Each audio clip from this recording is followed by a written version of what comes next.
Hello and welcome back to another book talk. So the book I'm about to talk to you guys about is The Dead Girls Dance by Rachel Caine. This is the second book in the Morgan Vampireville series. Morgan Vampireville, that is not the title of this book. The Morganville Vampires series, and it's a fantastic series and I love it. And I really can't give a summary because if you haven't read the first book, I don't want to ruin anything. And I really suck at summaries because once I start reading series, everything just kind of like blends together and I can't remember what happens in what book. Anyways, so if you haven't read the first book, go read the first book. It is Glass Houses and it is okay, I guess. I don't know. Anyways, so if you haven't read this, please do not watch further because I don't want to spoil anything for you. So, goodbye! Alright, I'm glad you stuck with me because you read this book. I enjoyed this so much more than the first book. It was so much better, and I'm not really sure why, I just loved it so much better than the first book. This book, there were times I wanted to throw it out the window because people make stupid decisions. People piss me off too. Control yourself. Okay. Let's talk about the events that unfold in this book. In the beginning, with Shane's dad, I found myself hating him even more throughout this book. And I was hoping he was gonna die some way in this book, and so I could like finally stop hating him because he'd be dead and I wouldn't have to like worry about seeing him anymore. I was wrong. He's still alive and I hate him for it. Like, I don't know why, I hated him even more as the book went on, and I'm just like, can you like die already or just disappear? Because I'm done with you. I am so done. Like, it was one of my white girl moments where I was just like, can you not? Okay, so I have like quite a few favorite scenes in this book. Like, they're all in different like areas of why they're my favorite, and this one is so cute, and I'm not sure why it's my favorite. It's just cute. It shows how much they really care for each other. It's where Eve and Claire have locked themselves in Eve's room to protect them from Shane's dad's biker group and everything, and Shane's outside the door and he's telling her to stay in there, and it's so cute. She reached up and flipped the deadbolt, then turned the old-fashioned key as well. She stayed where she was because she could feel somehow that Shane hadn't moved away. Shane, she pressed herself against the door, listening. She thought she could hear his uneven breathing. Shane, don't let him hurt you again. Don't. She heard a breathless sound that was more like a sob than a laugh. Yeah, Shane agreed, faintly. Right. They're so cute, and it just shows how much they like really like each other, and they're like practically in love, and they're just so adorable. And the one thing though I hate about their relationship, I mean, they really haven't known each other. What is it? Like probably a month or two she's been living at the glass house, and it's one of those things where it's like, I feel like it was just like, oh hey, instant love. I don't like that, but they're just so cute, so I can overlook that fact because they're so adorable, and I ship them so hard. And this is going to be really awkward if you don't know what ship means. You don't know what it is? I'll put a link in my pants telling you what it means. If you're a fangirl though, you should know what that means. So before I dive into this next thing I want to talk to you about, I just want to ask, why is there like so many rape scenes? Or almost rape scenes? I mean, I know there's two, but to me that seems like so much. Like, there's the one with Shane's dad's biker guy where he like breaks into their room and like he's about to do nasty stuff to them, and I'm like, no, like stop, no. And then there's also the one at the party with the college guys, and I'm like, poor Eve and Claire. Like, if I was in their position, I'd probably be mentally scarred and never want to trust a guy ever again, and probably never leave my house ever again either. Like, that just really sucks. Anyways, so this is the scene. They're in the room. The biker has found his way into the room, and he's about to do nasty stuff. Yeah. And Eve's telling the guy, don't touch me because something bad's gonna happen to you, and he's like, who's gonna do it? No, Eve said breathlessly. I'm going to let my boyfriend beat the crap out of you. There was a dull thunk of wood meeting flesh and a howl, then another harder thunk and a crash as a body hit the floor. Michael is back, and it is great because I seriously thought he was dead. Like, dead, not halfway dead like he normally is. Like, they killed him, and I seriously thought he's one of my favorite characters, and of course he's gonna die. He's dead now. Like, he's never coming back, and it's only the second book in the series. How is this gonna play out? I was so scared he was gonna come back, and I was like, well, this horribly sucks. And then he comes back, and I was like, Michael, you are the best. I love you. You're like the best. He beats the crap out of this biker dude, and it's just, oh, that was like an epic scene. I was like, yes, Michael's back and that biker dude's on his ass. Yes. This is another one of my favorite scenes, and it's because it's not romantic or badassery or anything. It's just really funny. And it's Michael, he's hiding in Eve's dirty laundry. Claire looked over her shoulder. A pile of black and red netting stirred, and Michael's blonde head reappeared.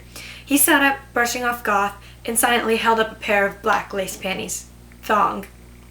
Hey! Eve yelled and grabbed them from his fingers. Personal and laundry. That is so funny. Like, the fact that he found her thong of all things in her dirty laundry, he just picks it up and he's like, hey, look what I've got. They're so cute together too. I don't know why. I think everybody's cute. I think that's just funny. And like, the way he just like holds it up and she's like, hey, hey, and she like takes it and she's like putting it in her pocket or whatever. Totally sounds like something I would do if like I was in her position. This made me a little mad, and I think you could see why. And it's Claire. She's talking about Eve and Michael. Michael might be Eve's new main crush, but he's still available as an oh my god, how cute is he thrill. Girl, you have a boyfriend, he has a girlfriend, you need to stop. Like, you're meant to be with Shane, so be with Shane and be cute and adorable together. Don't go to Michael. You don't want to cross that bridge. You mess with another girl's boy, and shit just goes downhill. It gets nasty, and you probably won't have friends anymore. So just don't do that. Just stick with Shane because you're cute and you're meant to be together. Leave Eve and Michael to be themselves and be cute together. All right, let's leave it that way. I like it that way. Stop thinking that way. I don't care if you think he's cute. You're fine to think he's cute. Just don't get that little butterfly feeling or anything, because it's not gonna end well. Why I keep doing this, I don't know. I need to stop. One of my favorite scenes in this entire book is it's when Shane and Claire are sitting on the couch. I know they're like making out, and she's trying to seduce Shane. And he's really stupid at first because he doesn't realize she's trying to seduce him. But I'm just laughing at her failed attempts, because if I was put in a position like that with a guy, I'd probably be Claire and I wouldn't know how to seduce him. It's sad, but it's true. Anyways, so she's seducing him, and she kind of succeeds and they start making out. And his hand goes under her shirt and he grazes the side of her boob and then he pulls away. Like, I couldn't stop laughing. It's just like, come on, dude, it's a boob. It's nothing, you touched it. I mean, you grazed the side of it. It's not like you like full on grabbed it. And this book talk is getting really dirty. Maybe I should rate it. But I mean, I thought that was so funny because he pulled away like it was fire and like he's gonna die now and like God's gonna smite him because he's touching a 16-year-old. I just thought it funny. And the funny part is like she's trying to seduce him and they're just so funny and so awkward together that they don't know what to do. Like, they had so many chances to have sex in this book and they didn't. And I really like that because then it shows you don't have to give it up even if you're in like dangerous situations. Puts out kind of a good vibe. And we meet Sam and he seems so adorable. He seems like a little lost puppy dog when we first meet him. And I think he's so cute. And I wasn't sure about him at first. Like, I couldn't peg him for like a good guy or a bad guy. Because, he just like basically stalks Claire to common grounds and gives her a bracelet to give to Eve. Like, really? But anyways, so I'm like, is he a good guy or a bad guy? I wasn't sure at first. And then, he proves his worth toward the end, and you find out he's Michael's grandpa. And like, that completely blew my mind. I was like, Michael's grandpa is a vampire? It's somebody. And like, they don't look anything alike, like at all. Like, Sam's a ginger and Michael's blonde. They don't look anything alike. I feel so bad because Amelie made him, and he's the youngest of all vampires, and he has nobody to hang out with, and he's like in love with Amelie. I'm pretty sure they're lovers. It's been mentioned several times in the book, and why am I doing this? Why am I doing weird stuff? I'm gonna stop. But they're lovers, and now she won't talk to him, and he's just so alone, and it's so sad. Like, talk to him, woman. That's all he wants. All he wants is to talk to you. Like, it made me feel so bad. But Sam is definitely one of my favorite characters now, and if he dies, I'm pretty sure I'm gonna throw a fit. Ian, the guy Claire meets at the university cafe where Eve is now working, and I had so many mixed feelings about him. I was like, oh, he's cute. Maybe Shane dies and she ends up with him. That'd be cute, right? I should be thinking that far ahead because that'd be really bad. And, you know, then he invites her to the dance, and I'm like, that's cute. But then again, my brain goes back, and I'm like, is this a trick?